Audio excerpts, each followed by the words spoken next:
La lutte contre la malnutrition s'intensifie dans la région de la Bagoé. Cette partie de la Côte d'Ivoire est citée parmi les zones en insécurité alimentaire selon une étude menée par le Conseil national pour la nutrition, l'alimentation et le développement de la petite enfance. À l'hôpital général de Boundiali, plus de 200 enfants ont été pris en charge. Ici, la malnutrition est un sujet tabou. Le gros problème, le manque de ressources financières. Si à l'hôpital, la mère n'est pas prise en charge sur le plan nutritionnel, elle constitue un problème en amont, un problème dans le foyer. Et donc, par conséquent, il y a des femmes qui disparaissent nuitamment avec leurs enfants parce qu'elles ne sont pas prises en charge. Pas parce que l'enfant n'est pas pris en charge, mais parce qu'elles n'ont rien à manger. Pour juguler le fléau en Côte d'Ivoire et apporter une réponse efficace, une stratégie est mise en place. Cette action a permis de dépister environ 2000 enfants et sauver 312. À Tumbourou Samoroso, village situé à 5 km de Boundiali, 5 cantines scolaires sont renforcées en vivres. Ces vivres vraiment sont destinés aux cantines scolaires et non aux populations. C'est pour les enfants vraiment en âge scolaire et préscolaire. En tout cas, vraiment, je souhaite vraiment qu'ils fassent bon usage, vraiment pour qu'ils fassent en plus combattre la nutrition. Une action encouragée par le ministre de l'Éducation nationale et de l'alphabétisation, Maria Toukone, maire de Boundiali. Il s'agit de Nondara, de Tomougou, de Nyagnon, et de Gengreni et de Bando. Et vraiment, nous tenons à dire merci au CONAPE qui nous aide à l'élimination de la faim et de l'insécurité alimentaire dans notre région. La malnutrition a des conséquences graves, aussi bien sur l'adulte que l'enfant. 66,4% des femmes de 15 à 49 ans souffrent d'anémie et plus de 24% des enfants de moins de 5 ans souffrent d'anémie.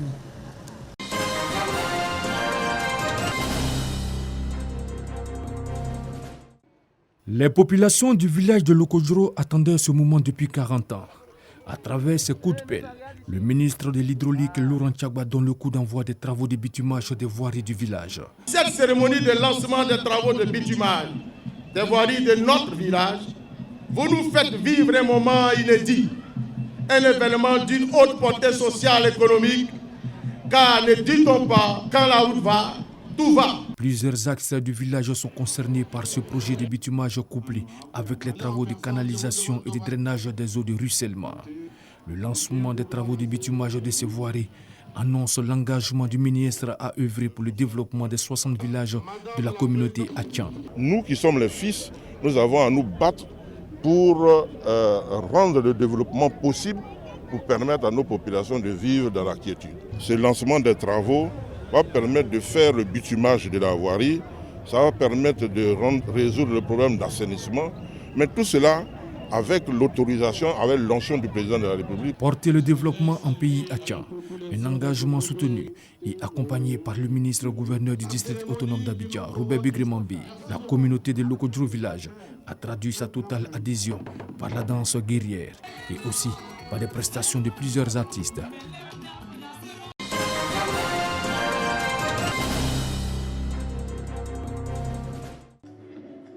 Après le district autonome d'Abidjan, le projet Initiative Ville Verte de l'Institut de l'économie circulaire d'Abidjan est lancé dans 3 autres villes du pays. L'initiative Ville Verte vise la transformation des systèmes forestiers, agricoles et alimentaires, urbains et périurbains en vue d'accroître le bien-être des populations. Le projet est soutenu par la FAO. Une mission d'évaluation s'est rendue à Kourougou. Il s'est agi de présenter le projet, expliquer comment les systèmes alimentaires locaux et les espaces verts peuvent concourir à améliorer le bien-être des populations. L'initiative Ville Verte, qui est un élément de l'économie circulaire. Et suite à cette présentation, il y a eu un intérêt très marqué du ministre-gouverneur du district d'Abidjan et par la suite aussi de ses confrères, les autres ministres-gouverneurs.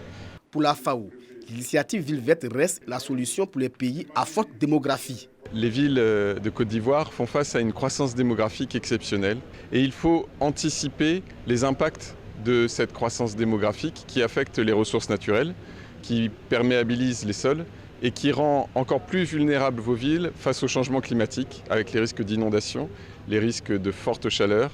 Le ministre-gouverneur du district autonome des Savanes, Issa Koulibaly, se félicite du choix de Kourougou pour le lancement du projet Initiative Ville Verte. Cette initiative Ville Verte vise à travers l'économie circulaire, à faire en sorte que les villes qui ont été choisies puissent se doter avec le concours de la FAO de stratégies qui leur permettent d'aménager des espaces verts, de contribuer à faire en sorte que la forestation périurbaine et intra-urbaine puisse être préservée. Le projet Initiative Ville Verte sera mis en œuvre dans les villes d'Abidjan, Kourougou, Yamoussoukro et Man.